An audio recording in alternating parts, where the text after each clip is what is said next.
summer, probably the year for me. I just absolutely fell in love with that. And again, it is my pleasure to introduce executive producer Edgar Wright.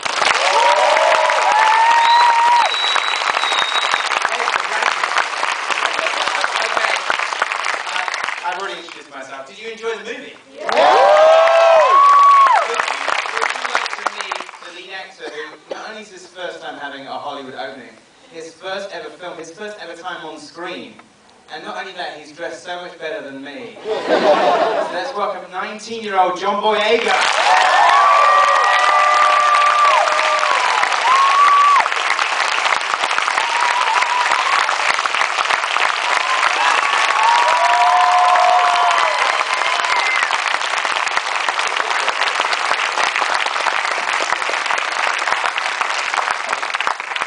So what we'll do is we'll do a little Q&A. You can ask John some questions about the film. What I thought to get us started, rather than me asking John questions, I could give 3 people some questions. So who wants to ask John what was his prior drama experience? Hands up. That lady. Man. These backlights are tricky. Man. You mean me? What was your prior acting experience? Good question. I was in a play at the Tricycle Theatre in North London for about 3 to 4 months. That was my first job. That's where Joe Cornish, Naira Park, and Nina Gold came to see me. I was on stage for 10 minutes. Fuckers. Yeah, that's my only experience. Apart from that, youth group, youth clubs, and little drama school projects, but nothing more. Somebody asked John how he first heard about the movie. This man. How did you first hear about it? Did everybody get the question? Well, I got a call from my agent, and he told me that there was a movie about an alien invasion set in South London. I thought it was incredibly stupid. And then he said that, oh yeah, you should really go up for it. And then recall after recall, I ended up getting strict, and I fell in love with it. That was the first time I heard about it. But when the first time you hear about a movie and it doesn't quite sound right, so I was a bit like, really? Like kids versus aliens? The kids are gonna lose, right? But then when I heard that they will be using fireworks, samurai swords, I was like, look, this is the closest I'm ever gonna get to Michael Bay. You don't know that for sure. Because you live, you grew up 10 minutes away from where they shot the movie, right? Yeah, like 5 minutes if I run. Well, yeah. You can run, as we saw. Let's ask John then about I just kind of lazy. I can't be bothered to ask that. I thought I'd give it to somebody else. But it seemed like, why didn't somebody ask John what was it like? This is his first ever time on a film set. What was your first ever time on a film set? You, madam. What was your first ever time? My first time on a film set. It was at the block when we came in, and it was the first day we were shooting the mugging scene on the Moston Road in Brixton, and it was cold. We stacked up on loads of Red Bull and paninis. Yeah, that was my first time on set. I didn't know how it worked. I never knew it was so technical, so we kind of struggled through it. But with the support of Joe and Naira was on set. Edgar, what the hell were you? It's true. Well, what's funny is because I was involved in Joe's been a friend of mine for 12 years, and I think most of my I've written with him, and he's been thinking about this film for 10 years, and when he first told me about it, I was trying to give him the advice that I never got when I was doing my first movie. Not Shaun of the Dead. I did a movie before that. I could have used Joe's advice. But the things about it, and I was going to ask you this, if you were aware that it was an ambitious movie, because it's your first time on a film set. But there are elements of it that when Joe told me what it was about and what it was going to be,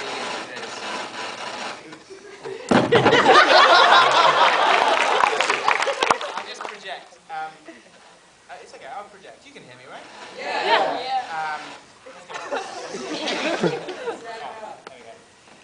So there are elements to this movie that if you're a first-time director, night shoots, child actors, like some of them as young as 8 or 10, special effects, puppetry, like pyrotechnics, anybody's idea of an extremely ambitious, even nightmarish film. So what I was going to ask you, were you aware that what the film that you were making was pretty ambitious? experience about making a film, so anything was good for me, even if it cost £50, I wouldn't care. To get that opportunity to do it, because there are loads of kids, there's loads of actors back in London who train day in, day out to get this kind of opportunity. And then, that one film comes along, I didn't care it was 8 million. 8 million to me, if I had 8 million, I wouldn't even be here. 8 million to me, that was a big budget for me, so I didn't really care. I just went for it, and I was really supportive of the goal and where Joe Cornish wanted to go with it. 4 million on the movie, 4 million on Red Bull. And you didn't know any of the other actors in it. I mean, that's what's amazing. Obviously, I hope you agree in the movie is that they, you feel like you're friends with all the other actors. The chemistry is amazing, but you hadn't met any of them before. No. We met them during we met each other during the audition process. And Franz Drame, who plays Dennis, he was going up for Moses as well. So it was that tense kind of atmosphere, me walking into the audition and being like, hey, how you doing? Franz was like, what's good? What are you going up for? Moses. You? Moses. And it's just that stare-off moment. But after all of that, when we got the job, we gelled. We were cool. All right, let's throw it out to some. Has anybody got any questions out there? That is a lady.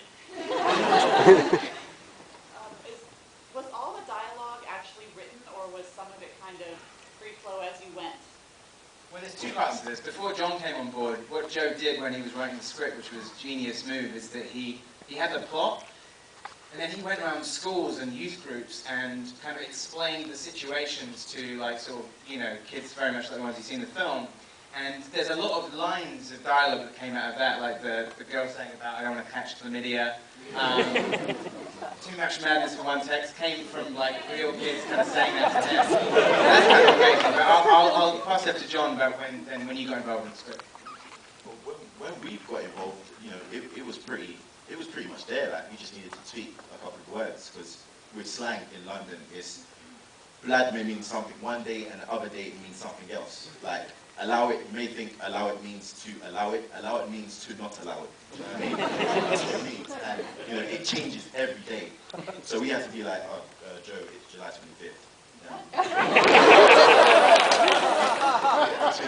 What does it mean now? Yeah, it's still the same thing. Just for the Hollywood effect. Okay, another question. Man at the back. Yeah, this is more for Edgar, I guess.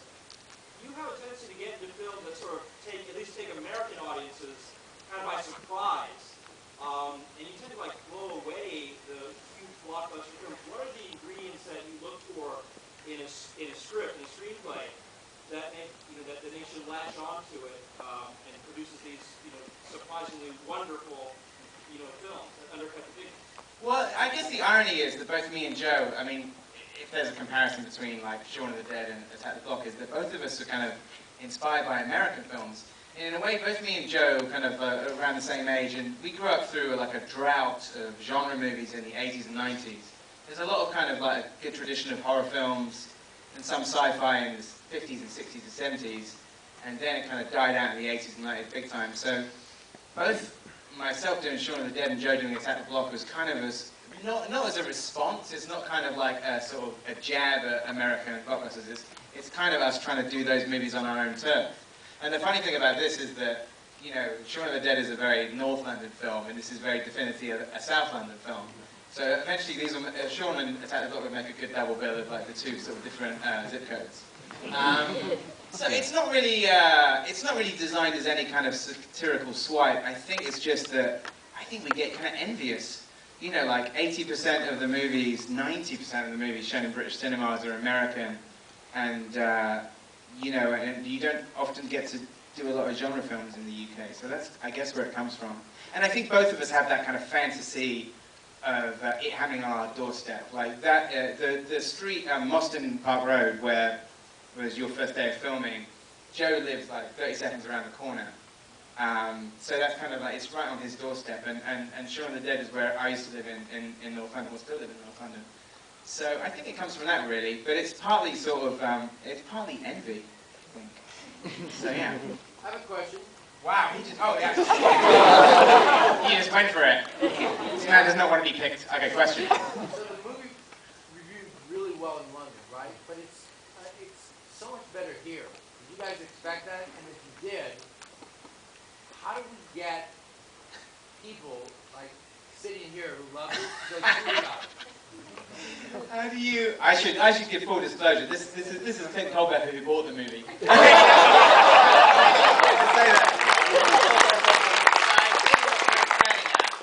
I completely ruined the transparency of that question. But, okay, so Clint, I'm sorry, I apologize, but I think what essentially, if you love the movie, tell all your friends. Get on Twitter. Don't start a riot outside the Chinese theatre.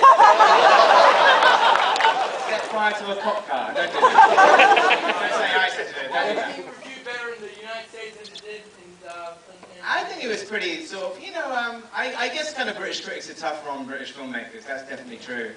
And I think maybe, I think there's a thing as well that people over here just don't see films kind of like in these neighborhoods, you don't really get them in the UK either. So I hope it's kind of like a breath of fresh air for American audiences. But basically, tell all your friends about it. Do you think it's just like the Americans have better taste?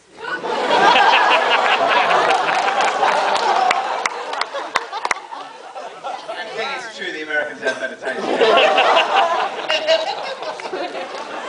Do you agree with that, John? Yeah. Okay, another question. This man. Yeah, you. I know you said like in the beginning that you guys didn't use any CG in the movie. Like, how did you do the aliens? Well, Joe doesn't like to reveal a lot about the process. I'll tell you a little bit about it. But they're essentially really there. There were only ever 2 suits, so kind of like we can only really afford to do 2 suits. And there's a guy, like a movement artist called Terry Notary, who worked on Avatar and Rise of the Planet of the Apes. And he's like a movement artist. Also, me and Joe met him when we were working on Tintin. He was working on that. So he's like the main performer in the suits, and another guy from his team, and they're multiplied. So they're really there. And then there's some sort of like digital work on the teeth, like to make the kind of teeth sparkling, kind of fresh. And also like a what they call rotoscope, where you remove kind of definition, so there's sort of solid black. So you've actually sort of taken detail out. Is that nerdy enough for you? You want more? It was really good. So. Oh, thank you. Now I think that sort of like it was a long process getting it right, and I think they ended up exactly as Joe intended them. And I think it's also partly based on his cat. He has a black cat. So between his cat and the Space Invader logo. This man. Yeah, I really like the whole idea of it being in a council flat, and I wanted to know why you chose that. I grew up in the projects in New York City, and I completely related to that movie. It was like my childhood fantasy of like aliens coming and attacking us in the project. So like, how did the writers decide about a council flat? Council. Well, Joe, who wrote it, directed it, he lives in that area, and that area is like kind of like a lot of cities where London is kind of like quite sort of mixed in its kind of sort of economic sort of scale. And the character Brewis, who's like the posh stoner, is basically the Joe Cornish surrogate. So, I think he would visit his local estate kind of once a week to get weed, and that's kind of like, so basically the Brewis character is Joe Cornish. But what was it, what was it like for you seeing, like, when you see the finished film, what's it like seeing like your neighborhood on the big screen? It's cool because like all those places that you saw in the film are places that I go past every day when I'm going to university, when I'm going to drama school and stuff, and to see my ends being shown not only a cinematic but epic scale is good to me. And the fact that it wasn't rap music in the background, the fact that it was orchestral with a little bit of Basement Jackson, that to me was that was epic, and to me it feels like now we're getting a film that is totally different and that is showing the projects and like the ends in a different light. Do you know what I mean? So it was cool for me to see that. I'm showing the Arclight 100. Yeah. Okay, we'll just take a couple more questions. This lady. Do you have anything coming along after this? Well, 2 weeks after I finished Attack the Block, I had a 2-week break and then I went on to another indie film with Eddie Martin called Junk Hearts. And that just got picked up by someone. It should be out next year, I think. Okay, let's take a last question. Who's got the best question? Don't mind about it. Your hand is up highest. I don't know if it's the best question, but Edgar, you have a lot of great music in your films, and this one I noticed the score stuck out for me. Is there any way you can talk about one? If you had KRS One. No. I mean, seriously. Well, Joe takes all the credit for all the Source songs. One thing I will say is that he's a first-time composer, Stephen Price, who was my music editor on Scott Pilgrim, and he actually went from, there's a couple of people who went straight from one room to another, like Steve Price, and the editor, John Amos, kind of went straight from Scott Pilgrim into Attack the Block with no break, and so did Steve Price. And he was a music editor on my film, and he'd been like worked with a lot of composers, and this was his first kind of like solo composing. And then he worked with Basement Jaxx, and you guys know Basement Jaxx? Yeah. They're from like South London, so it's kind of very fortuitous kind of idea to have them doing their first score. But also their very first gig was in Mostyn Park Road, which is the first location where like Jodie Whittaker gets mugged, is actually where Basement Jaxx had their first gig. So there's a nice kind of like sort of South London flavour to it. So I can't take any credit for any of the Source songs, that's all Joe Cornish, but like I know that like, I know what his idea was. He really wanted to sort of mix like a John Carpenter-esque like electro score with orchestral bits, and I know he's really happy with the finished thing. I love it too. Moses versus the Monsters, which is the last cue, is good gym workout music. I have a question. Yes.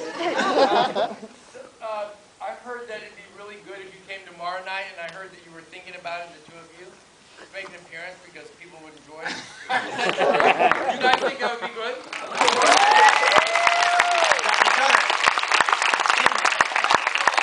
Thank you for being to that. That's so cool. I